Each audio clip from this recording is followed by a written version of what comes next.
Bueno, entonces lo que vamos a hacer ahora es demostrar el criterio de la derivada primera, que es el que veníamos usando y que ejemplificamos en la clase pasada, ¿sí? Antes de la demostración, entonces lo vamos a enunciar para recordarlo, ¿sí? Sea f de a incluida en R y a valores en R, derivable. Bueno, y a abierto. Esto no es del todo importante, digamos, para la definición, ¿sí? Muy bien. Lo que vamos a enunciar entonces es que si para todo x perteneciente a y, pero antes vamos a decir quién es y, ¿sí? Y es un intervalo, ¿sí? De a, incluido en a, ¿sí? Entonces, si para todo x perteneciente a y, un intervalo abierto, ¿sí? Se tiene que f' de x es mayor que 0, entonces f es estrictamente creciente en dicho intervalo i, en todo i. Y de la misma manera tendríamos que decir, bueno, que si para todo x perteneciente al intervalo is, ¿no?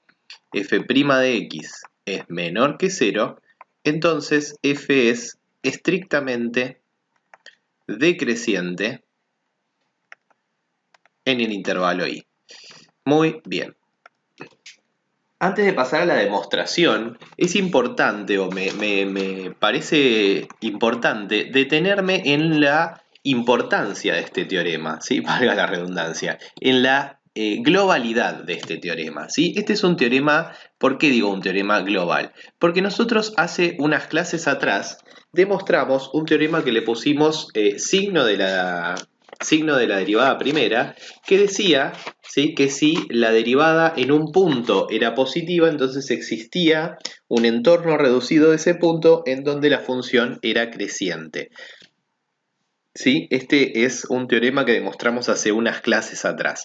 Pero vean la diferencia de ese teorema con respecto a este. Acá lo que tenemos es una situación mucho más global, porque lo que tenemos es que la x tiene que estar, o sea, la función, mejor dicho, la función derivada debe ser positiva en todo un intervalo. Y además lo que me asegura eso es que si es positiva en un intervalo, entonces es creciente en todo ese intervalo. No me lo está asegurando en un entorno reducido de un punto, ¿sí? Entonces este teorema, ¿sí?, por supuesto, tiene mucha más fuerza que el teorema anterior, en donde solamente lo que nos aseguraba era el crecimiento o el decrecimiento de la función, pero en forma local, es decir, en el entorno reducido de un punto, ¿sí? Y esto, por supuesto, el entorno puede ser muy chico. En cambio acá, si aseguramos la positividad de la derivada en todo un intervalo, entonces ya podemos asegurar, ¿sí?, que la función es estrictamente creciente en ese intervalo. Muy bien. Entonces, aclarado eso, sí vamos a ir a la demostración, y la demostración se basa en el teorema de valor medio o el teorema de Lagrange nuevamente. Es decir que por eso también toma mayor importancia el teorema de Lagrange, ¿sí?, porque permite justamente demostrar muchos teoremas importantes, ¿sí?, como este, que es uno de ellos, ¿sí? Entonces, a partir del teorema de Lagrange vamos a demostrar este mismo teorema, ¿sí? Entonces lo que vamos a hacer es tomar dos puntos arbitrarios de ese intervalo, ¿sí? Entonces vamos a poner sean x1 y x2 puntos arbitrarios del intervalo, ¿sí?, del intervalo i. Elegimos sin ninguna pérdida de generalidad x1 menor que x2, ¿sí? Elegimos, ¿sí?, sin ninguna pérdida de generalidad, ¿sí?, x1 menor que x2, ¿sí? Porque si, digamos, si x1 es mayor que x2, cambio los roles de esos dos puntos y se acabó, ¿sí? Hay uno más grande que el otro, ¿sí? Son dos puntos distintos, por lo tanto uno tiene que ser más grande que el otro, ¿sí? Y consideramos, ¿sí?, el intervalo x1, x2 cerrado, ¿sí? Entonces, como x1, x2 cerrado está incluido en i, ¿sí? ¿Por qué digo que está incluido en i? Porque como i es un intervalo, si yo tomo dos puntos del intervalo, todos los puntos que están en el medio también son del intervalo, así que todo el intervalo está incluido en i. ¿Está bien? Ahora, I es un intervalo abierto, ¿sí? Acordémonos que no lo había puesto esto, pero lo indico, ¿sí? Es un intervalo abierto, ¿sí? Pero acá esto es un intervalo cerrado, ¿sí? Por lo tanto, como la función es derivable en todo ese intervalo abierto, va a ser continua, ¿sí? En todos los puntos de ese intervalo, por la implicación que conocemos que derivabilidad implica continuidad. Por lo tanto, va a ser también continua en x1 y en x2, que son puntos del intervalo. Así que tenemos que f es continua, ¿no?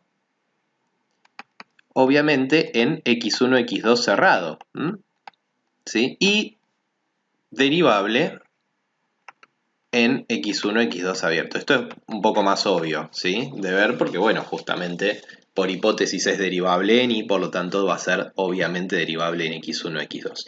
Es decir que, por el teorema de Lagrange, ¿sí? Entonces por el, vamos a poner así, teorema del valor medio, la abreviatura, existe un punto C perteneciente al intervalo x1, x2, tal que f' de C es igual a f de x2 menos f de x1 sobre x2 menos x1. ¿Está bien? Pero ahora, veamos qué pasa. Nosotros sabemos, vamos a tomar por ejemplo el caso 1, ¿sí? Caso 1. Recordemos que nosotros lo que hicimos fue, estamos en el intervalo I, este es el intervalo I. Tomamos x1 y x2 totalmente arbitrarios en ese intervalo, ¿sí?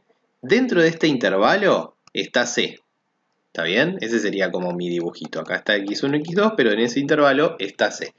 Ahora, nosotros sabemos que en todo punto del intervalo I, la derivada es positiva. Por lo tanto, ¿sí? Por hipótesis, f' de C en particular también va a ser positiva, ¿sí?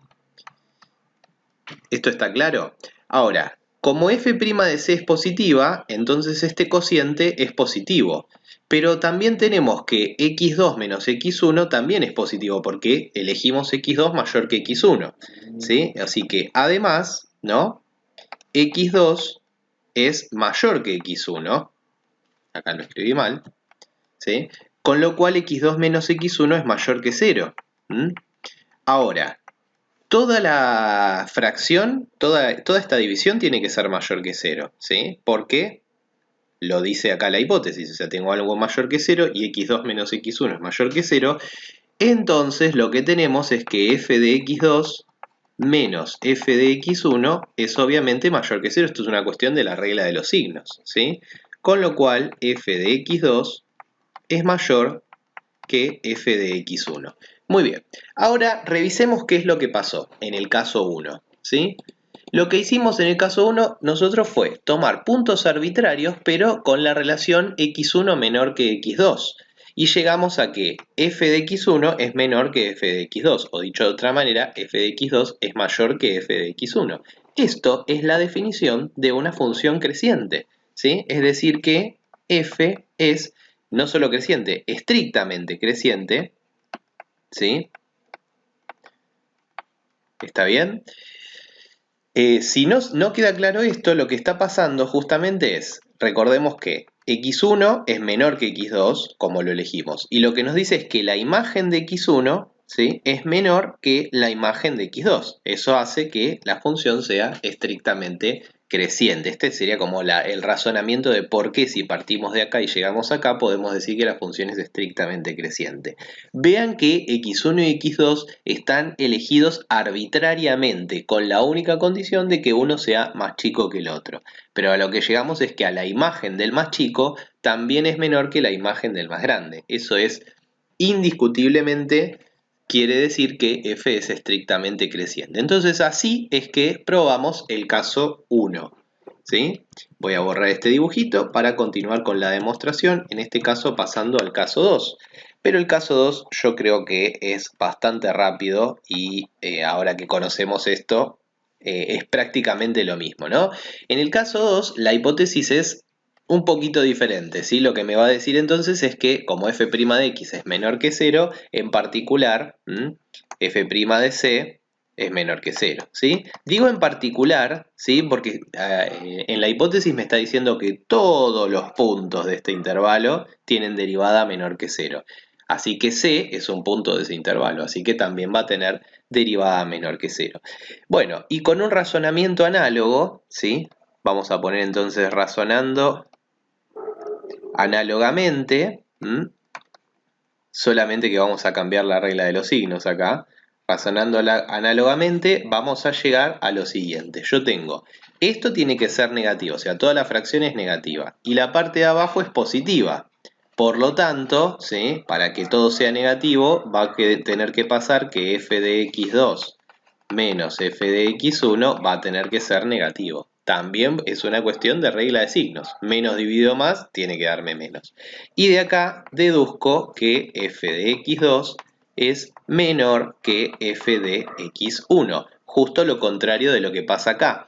¿Sí? Si yo tomo un x1 que es más chico que un x2, pero la imagen de x2 es más chica que la imagen de x1, la función tiene que ser obviamente estrictamente decreciente, ¿sí? El estrictamente viene justamente de que no se permite el igual, ¿sí? No llegué a esto, sino que llegué a el igual. Por eso digo estrictamente decreciente. Muy bien. Entonces, de esta manera, de esta sencilla manera, es que hemos demostrado el criterio de la derivada primera que habíamos ejemplificado en las clases anteriores. Muy bien. En la próxima clase vamos a mirar otro criterio para poder determinar extremos, ¿sí? Este criterio sirve para determinar extremos y no para determinar monotonía, como sí sirve este criterio de la derivada primera, ¿sí? Y lo vamos a ejemplificar y demostrar como hicimos en este caso. Bien, nos vemos.